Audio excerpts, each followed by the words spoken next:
Thank you. Thank you, sir. Thank you very much. Thank you so much. Like, I can't believe it's not in like movies. It needs to be. But before you, where is it going to be shown? It's going to be shown in 200 countries on PBS, starting in February, in 7 languages.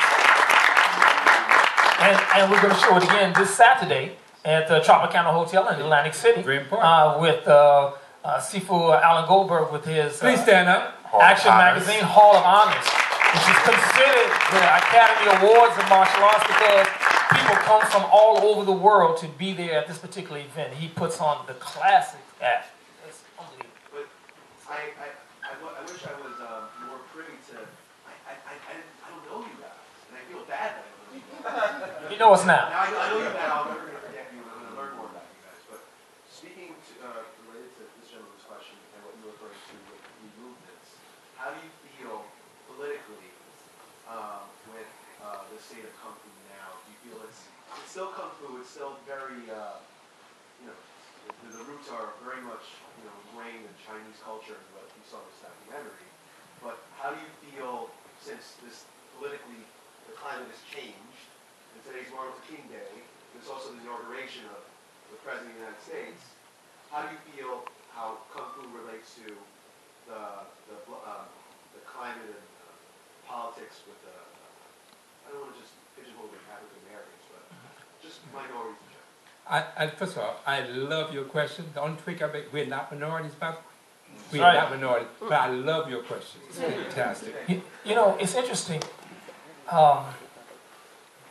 In 1974, when Chairman Mao Zedong had sent over the first Chinese wushu troupe, I'm not sure how many people remember them when they first come. I was there. And Jet Li was a little boy at the time when he performed, I should say.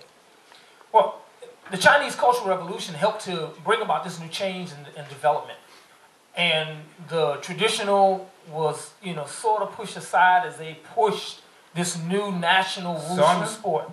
Yeah, well, it was shoved under the table, under the carpet, as the saying goes. But there were these traditional people, especially here in the United States, who maintained their training work. And Alan Lee, of course, was one extremely important person. Ying Jiao Pai was a Shum Liang here in New York. And so these are just a couple of people who maintained that. And for Raymond Nelson, who did Northern Praying Mantis. So now we're talking about the traditional art that's continuing on. How it applies in terms of now, for me, any martial arts that you get involved in is going to help you no matter what. I tell the parents and children, whatever. If they have a good instructor who's concentrating on the character development and that building and that self-confidence, that's important. For the political climate, I believe now it's a perfect opportunity because anybody who does anything can benefit from martial arts. From a black perspective, African American's perspective, with this first announced African American president and then re-elected, go Obama. He needs as much support as he can, trust me. I believe that this chance, this time now, is just something for us to embrace. And anything that we get involved in always improves and it gets better in any kind of way. Basketball is different now. Baseball is different. Football is different. Kung Fu is different. But it still has the base and the tradition, as Shiroshi was saying, it's always going to be there. We're always going to be around. It's like almost like it's, that's the one thing that, with regards to what you were referring to in Hong Kong, your time there, it's kind of like the great equalizer. Yes, it is. Yeah. It truly is. It's like that's the one thing that has been the constant, right? Like, that will never change. Could you give me a little bit of your input with the same question? Well, my idea of Kung Fu is really just self-development. And there's always room for the world martial arts community to keep developing. Every day you have to keep working out. You have to get better in every way, not just the martial way, but better thinking. Your chi has to get better. Your energy has to get better. You have to be healthy mentally, physically, and spiritually.